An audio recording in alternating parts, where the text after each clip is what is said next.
We are a modern person. ये हिरण्यकश्यप का संविधान है। जिस संविधान में, अच्छा आप लोग बताइए,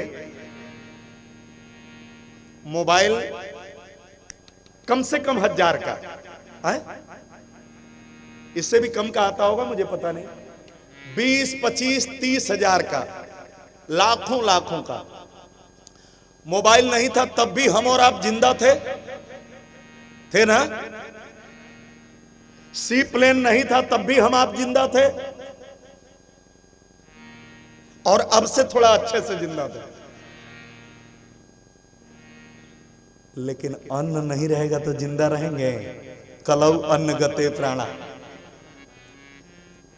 मोबाइल बनाने वाला खरबपति है और पेट के लिए अन्नमय प्राण को शोध करने वाला आत्महत्या करने को बाध्य है।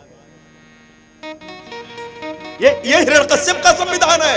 ये भारतीय संविधान हो नहीं सकता, ये राम का संविधान नहीं हो सकता, ये विष्णु का संविधान नहीं हो सकता, ये हिरण्यकश्यप का संविधान है।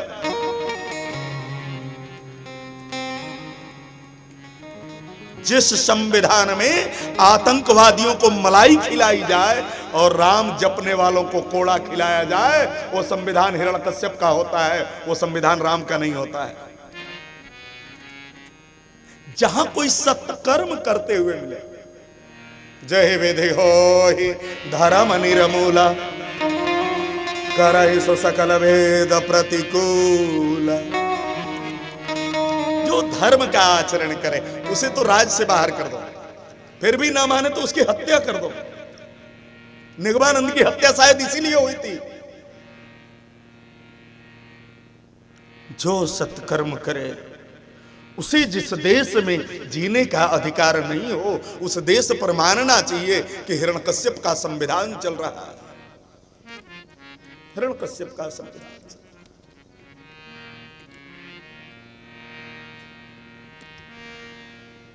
भागवत शास्त्र कहते हैं कि पितामह का पुण्य पौत्र में परिणत होता है।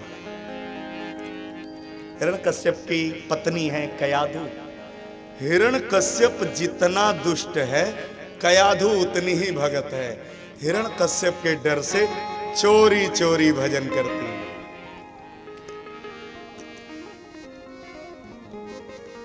भजन कभी भी कहीं भी किया जा सकता है।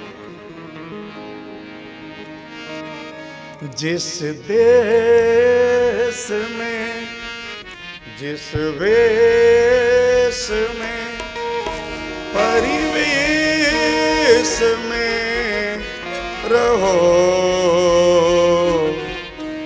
राधा रमण, राधा रमण, राधा रमण कहो।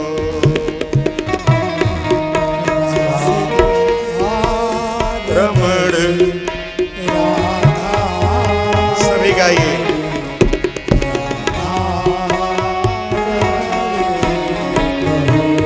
हरि बोल।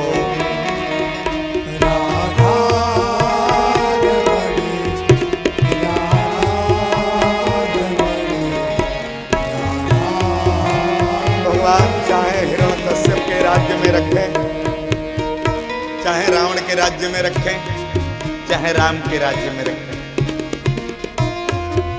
जिस हाल में, जिस काल में, जिस चाल में रहो, राधा रमण, राधा रमण, राधा रमण कहो।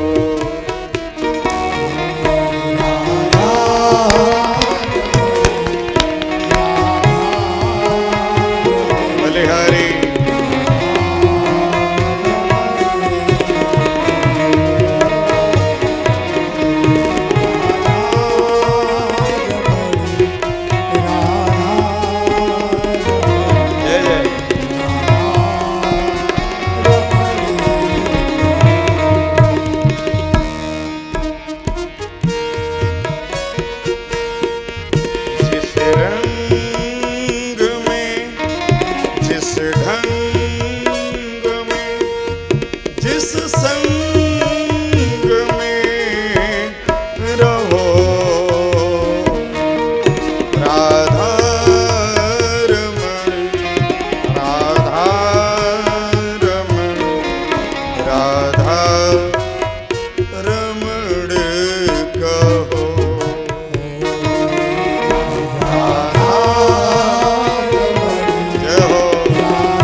धर्म में, जिस कर्म में, जिस मर्म में रहो, राधा रमण, राधा रमण, राधा रमण कहो।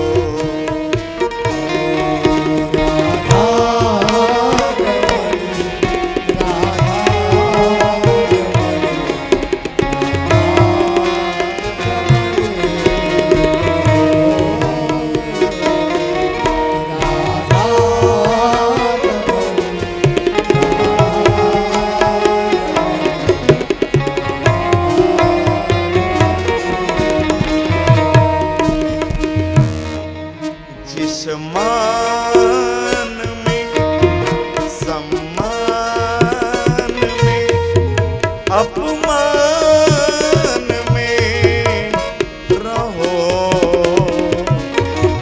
राधा रमण, राधा रमण, राधा रमण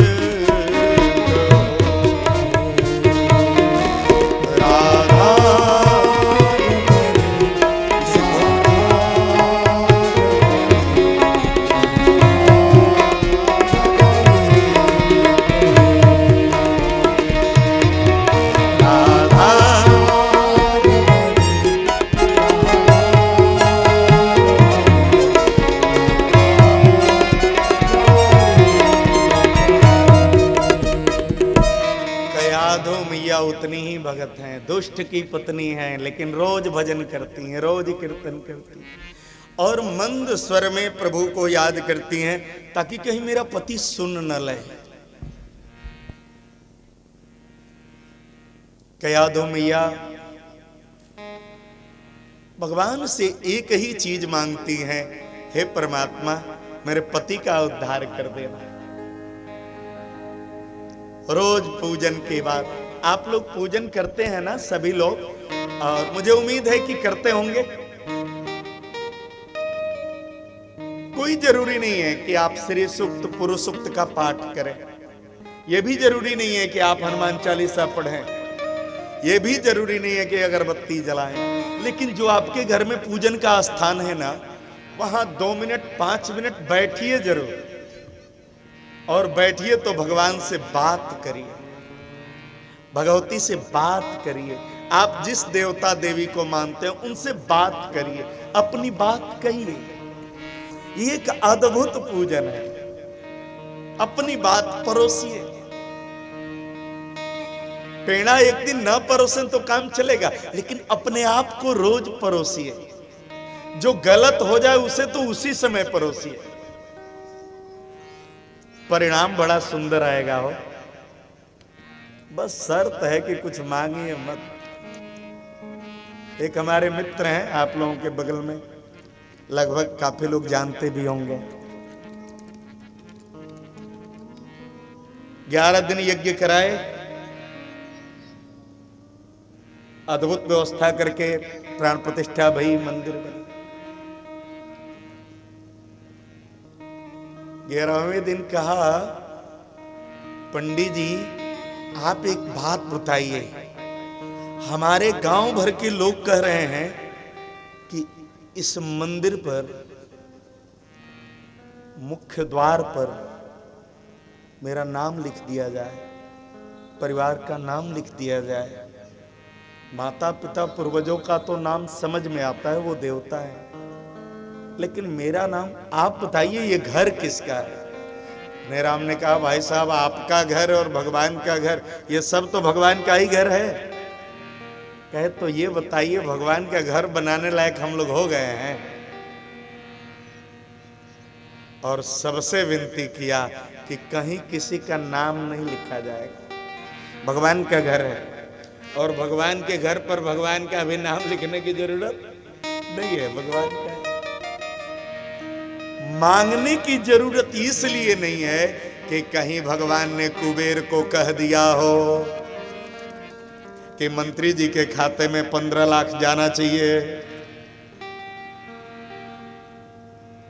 कहीं हमने कह दिया नहीं महाराज हमको बड़ी अर्जेंटी है 8 लाख, तो 7 लाख का तो नुकसान हुआ ना।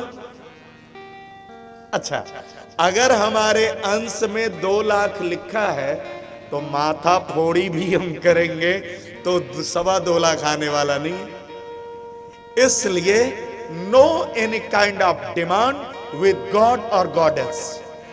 भगवान भगवती के साथ कोई मांग नहीं। हमें क्या चाहिए ये भगवान से अच्छा कौन जानता है।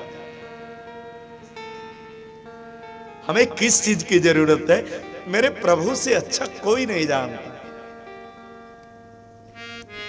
कया दो मैया जब पूजन पूरा होता सरकार हमारे पति का उद्धार कर देना, बड़ा पापी है।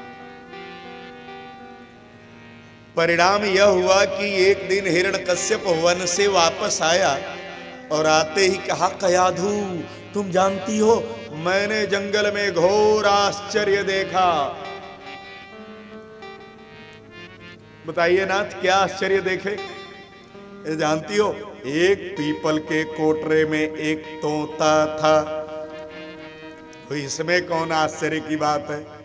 नहीं, आश्चर्य की बात यह है जो वो तोता बोल रहा था वो तोता